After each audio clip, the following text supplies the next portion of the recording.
Hey, welcome to some more breaking news, more changes for the Carlton Football Club.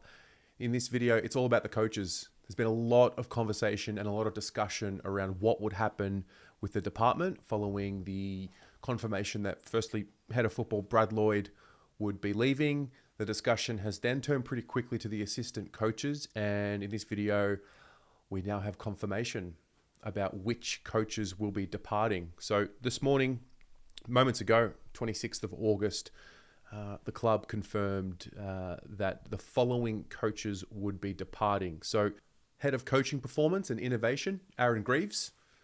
Assistant coach Aaron Hamill, who we did see this news late last night. And thirdly, development and talent manager Tom Lonergan, who has informed the club that he has taken an opportunity elsewhere. So it still looks like there's room for more changes. It says here the Blues will now look to revamp their coaching structure ahead of 2026, with further updates to be communicated at the appropriate time. So for Greaves and Hamill, they joined at the end of 2021, if you recall, after the external review happened and the coaching structure changed there. Greaves came from Port Adelaide. He worked pretty closely with Michael Voss and has been at the club ever since. Aaron Hamill was obviously in charge of the back line. Lonergan, he joined the Blues in 2023, prior to the 2023 season, and was mostly involved in player development. Another interesting bit here is who the acting GM of football is right now. Now, that's Len Villani, who's been at the club for quite some time. So he said the club would like to thank all three coaches for their dedication, contribution during their time at the football club, and we wish them well in their next steps. We will now work through the overall structure of our AFL coaching group going into 2026, and we'll communicate those updates with our members accordingly. So it's all happening. Head of football, gone.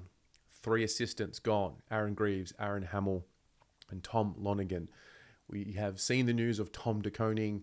Jack Silvani seemingly will be one of the next one. But I mean, this video and this conversation is mostly around coaches and the department. And yeah, I think just to open up that discussion just a little bit more here, there's been quite a few names linked with Carlton, all the way from Kade Simpson, Adrian Hickmott, Hayden Skipworth, Ken Hinkley, Mark Williams. These are the names that I think have been spoken about for the most part in the shows that we do here and the videos that we've had and in the comments that I've read below. I am really curious to see how much what's the phrase that they use, a beefed up football department, how much difference that can make. Oftentimes there is a reference point to Richmond with Damien Hardwick when they cleaned out the assistant coaches and also just put a totally different panel around the head coach. And I mean, obviously that's what the Blues are going to be doing in this case. Michael Voss will be the coach and he will see out the rest of his contract for 2026. And so I guess the question is, what is the structure going to be? Obviously a blend of experienced heads, up and coming heads, newer heads. It's all going to be a fresh energy in there. And, we did see the report recently around there being a reference to some unrest. So there's plenty of unrest among the Carlton assistant coaches at the moment. There's 2 that are in contract, which essentially means nothing in the current landscape, and 7 that are out of contract. They're frustrated, and some are even angry that they haven't been told what's happening next year. So in the eyes of the Carlton assistant coaches, if they'd been told 3 or 4 weeks ago they wouldn't be required for next year, then there'd be no issue. They'd go off, they'd get a job. But they are in the dark, they're in limbo. And Graham Wright sort of forecast this last week when he spoke to the media. We've got some assistants out of contract, and I met with them again this morning, and we've been really clear in meeting with them all the way through around what their futures might be. And same again, we're mandated to let them know on the 1st of August, but we told them probably early July that we wouldn't have an answer for them on the 1st of August, but we'll hope to get an answer for them in the next couple of weeks.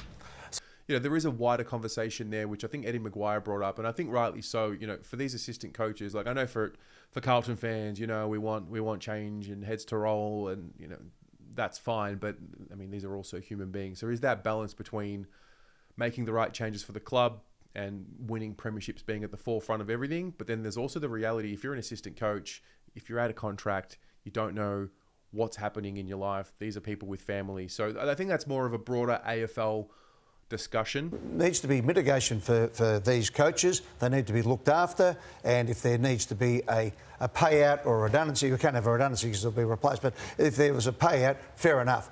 But you can't be telegraphing what you're trying to do in a month before the season's out. It makes no sense whatsoever. It's impractical. They need to go back to the drawing board and come up with something that actually works. So, yeah, that's the update. 3 assistant coaches will depart. That means you would think at least 3 are to be replaced. No news yet on the other coaches. I'll have them here as it gets announced, and we'll go from there. What do you think?